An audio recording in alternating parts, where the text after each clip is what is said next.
आज है 18 अगस्त 2023 दिन शुक्रवार। Welcome back to clean news UP. चलिए देखते हैं उत्तर प्रदेश की 25 फटाफट बड़ी खबरों को।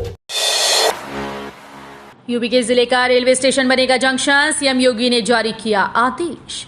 यूपी के दो प्रमुख जिलों कासगंज और एटा के बीच आने जाने के लिए अभी तक ट्रेन की सुविधा नहीं है। दोनों जिलों के साथ आसपास के लोग भी लंबे समय से इस रूट पर रेलवे लाइन की मांग कर रहे थे। अब उनकी मांग पूरी होने वाली है और जल्द ही दोनों जिलों के बीच ट्रेन दौड़नी शुरू हो जाएगी। एटा और कासगंज के बीच रेल विस्तार की मंजूरी मिल चुकी है। ट्रेन की सुविधा शुरू होने के बाद दोनों जिलों के बीच की दूरी भी 12 किलोमीटर कम हो जाएगी। यूपी मुख्य सेविका भर्ती परीक्षा के लिए 45,857 शॉर्टलिस्ट, एग्जाम 24 सितंबर को। उत्तर प्रदेश अधीनस्थ सेवा चयन आयोग ने मुख्य सेविका के 2,693 पदों पर भर्ती के लिए 45,857 अभ्यर्थियों को पात्र पाया। आयोग के अध्यक्ष प्रवीर कुमार की अध्यक्षता में हुई बैठक में सूची को अनुमोदन दिया गया। इसके लिए परीक्षा 24 सितंबर को होगी। आयोग के सचिव अवनीश सक्सेना ने सूची जारी कर दी है। इसे आयोग की वेबसाइट पर देखा जा सकता है। इन अभ्यर्थियों में 939 ने जेंडर कॉलम में महिला के स्थान पर पुरुष लिख दिया है। एलएलबी, बीपीएड और एमफिल के परीक्षा कार्यक्रम जारी और मार्कशीट पर होंगे एग्जाम। भीमराव अंबेडकर विश्वविद्यालय ने परीक्षा कार्यक्रम जारी कर दिए हैं। ललित कला संस्थान की थ्योरी परीक्षा 22 अगस्त से शुरू हो रही है। परीक्षा 11 से दोपहर 2 बजे की पाली में होगी। 25 अगस्त को परीक्षा समाप्त होगी। एलएलबी प्रथम, द्वितीय व तृतीय वर्ष के मुख्य व भूतपूर्व छात्र और बीए एलएलबी प्रथम, द्वितीय, तृतीय, चतुर्थ व पंचम वर्ष की परीक्षा 23 अगस्त से शुरू हो रही है। अयोध्या कैंट तक चलेगी Lokmanya Tilak terminus, Prayagraj express railway ने दिया विस्तार। अयोध्या के निवासियों के लिए खुशखबरी है। रेलवे ने लोकमान्य तिलक टर्मिनस प्रयागराज एक्सप्रेस को अयोध्या तक विस्तार दिया। मुख्य जनसंपर्क अधिकारी उत्तर रेलवे के अनुसार 27 अगस्त से यात्रा शुरू करने वाली 22129 लोकमान्य तिलक टर्मिनस प्रयागराज एक्सप्रेस अपनी यात्रा अयोध्या कैंट पर समाप्त करेगी। ये रेलगाड़ी प्रयागराज से सुबह 9:05 पर प्रस्थान कर उसी दिन दोपहर 12:10 पर अयोध्या कैंट पहुंचेगी। अब विशेष ड्रेस कोड में दिखेंगे वाराणसी नगर निगम कर्मी, होंगे कई बदलाव। सूरत नगर निगम की तर्ज पर वाराणसी नगर के अफसर कर्मी भी अब विशेष ड्रेस कोड में दिखेंगे। मेयर अशोक तिवारी ने सूरत नगर निगम के कार्यकारी निदेशक के साथ बैठक की। इसमें कई बदलाव को लेकर चर्चा की गई। इन्हें वाराणसी नगर निगम में भी लागू करने की योजना है।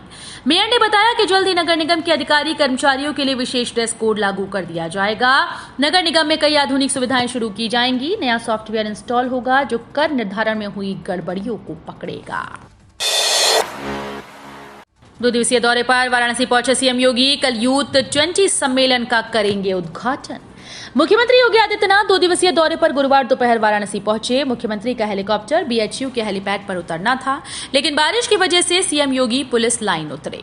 फिर सड़क मार्ग से सर्किट हाउस पहुंचे, जहां विकास कार्यों और कानून व्यवस्था की समीक्षा बैठक की। इसके बाद सीएम अपने घर आश्रम पहुंचे और वहां निराश्रितों से मुलाकात की। आज सुबह रुद्राक्ष कन्वेंशन सेंटर में यूथ 20 के उद्घाटन समारोह में बतौर मुख्य अतिथि शामिल होंगे। पॉलिटेक्निक प्रवेश परीक्षा का परिणाम घोषित। 3,80,000 अभ्यर्थियों ने किया था आवेदन। शैक्षिक सत्र 2023-24 के लिए आयोजित की गई पॉलिटेक्निक प्रवेश परीक्षा का परिणाम घोषित कर दिया गया।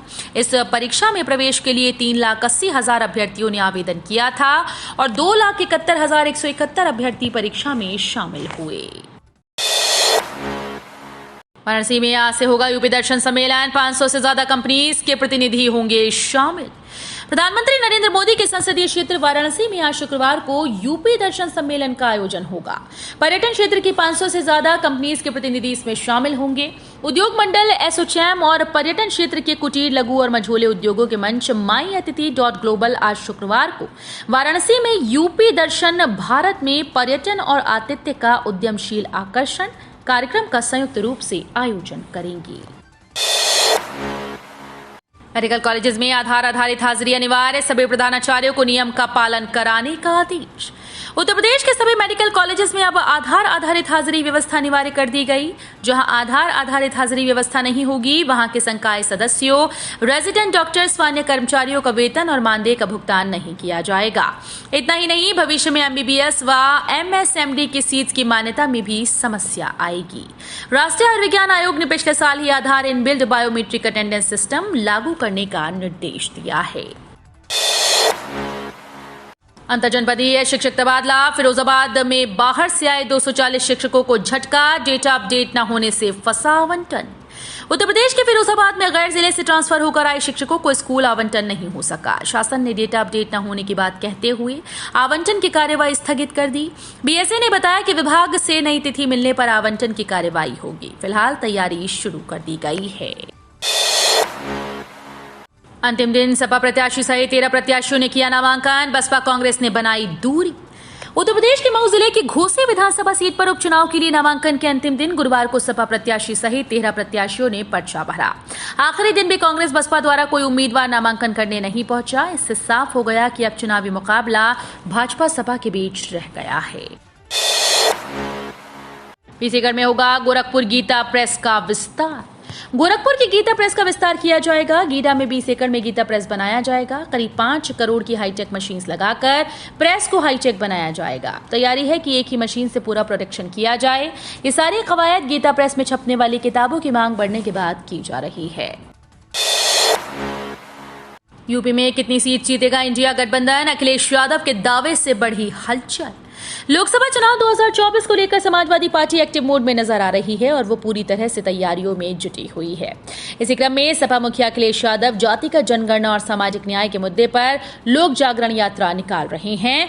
अखिलेश यादव ने लोक जागरण यात्रा की शुरुआत लखीमपुर खीरी से की और आज वो गुरुवार को बांदा पहुंचे।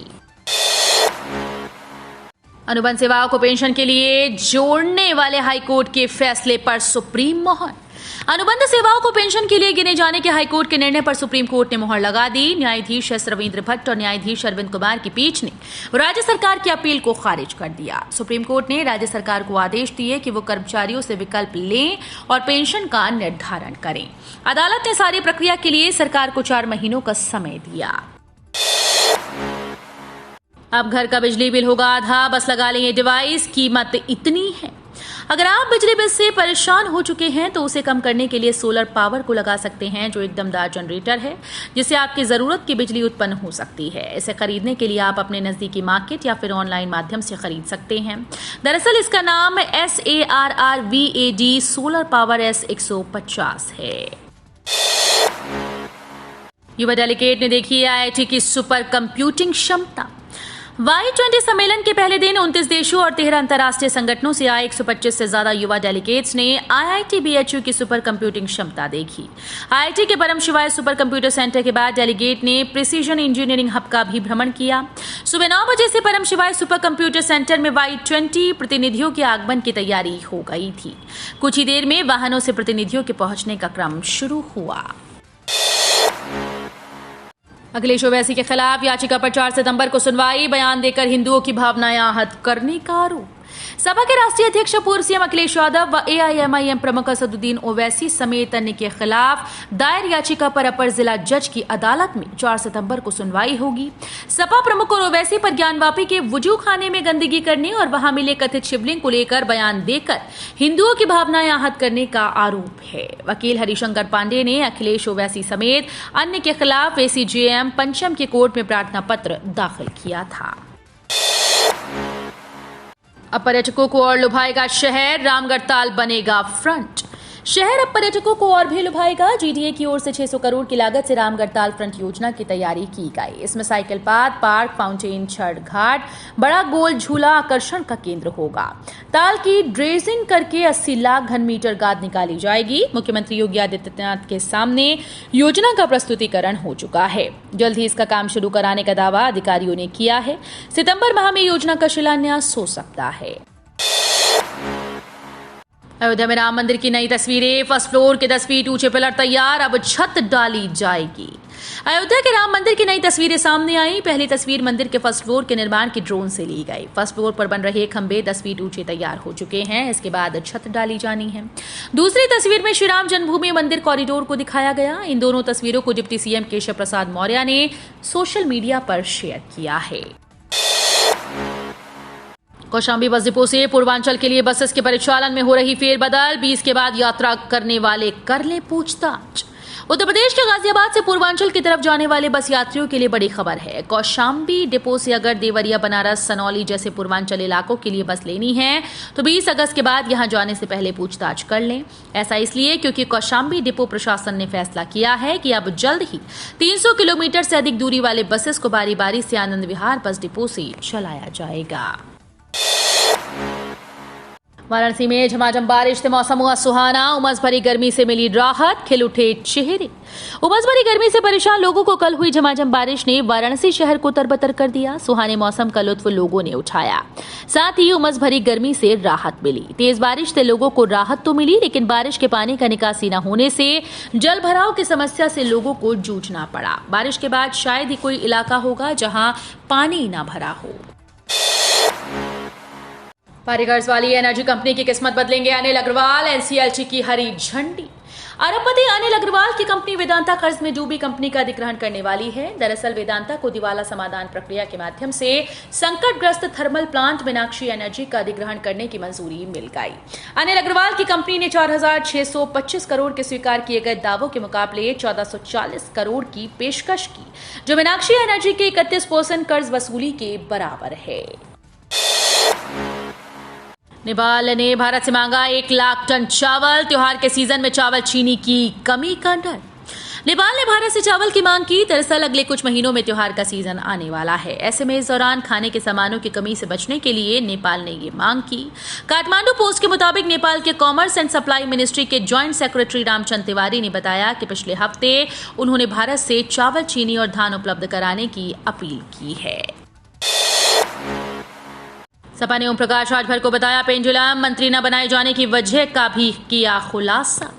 सुबह सपा प्रमुख ओम प्रकाश राजभर हाल ही में समाजवादी पार्टी का साथ छोड़ एनडीए में शामिल हुए। इसके साथ ही उन्हें कई मौकों पर समाजवादी पार्टी पर हमला करते देखा गया। इसी बीच उन्होंने घोसी विधानसभा उपचुनाव से पहले एक जनसभा को संबोधित करते सपा प्रमुख अखिलेश यादव को लेकर बड़ा बयान दे दिया। ओम प्रकाश राजभर के एक बयान का जवाब देते हुए समाजवादी पार्टी के प्रवक्ता फखरुल हसन चांद ने कहा कि आज की तारीख में ओम प्रकाश राजभर की स्थिति पेंडुलम की तरह हो गई है। वो रोज दिल्ली से लखनऊ, लखनऊ से दिल्ली आ जा रहे हैं। उसके बावजूद न खुद मंत्री बन पा रहे हैं और ना बेटे को मंत्री बनवा पा रहे हैं। आगे आगे चाचा और पीछे पीछे भतीजा। शिवपाल यादव के संदेश ने बीजेपी के अरमानों पर फेरा पानी। समाजवादी पार्टी ने मिशन 2024 की तैयारी को धार देना शुरू कर दिया। फतेहपुर में शिवपाल सिंह यादव ने कहा कि पार्टी लोकसभा चुनाव के लिए 6 महीने पहले से तैयार है। उन्होंने दावा किया कि विपक्षी दलों का गठबंधन इंडिया बीजेपी सरकार को सत्ता से बाहर कर देगा। तो ये थी आज की 25 फटाफट बड़ी खबरें। अगर आपको न्यूज पसंद आई हो तो वीडियो को लाइक और शेयर जरूर करें। धन्यवाद।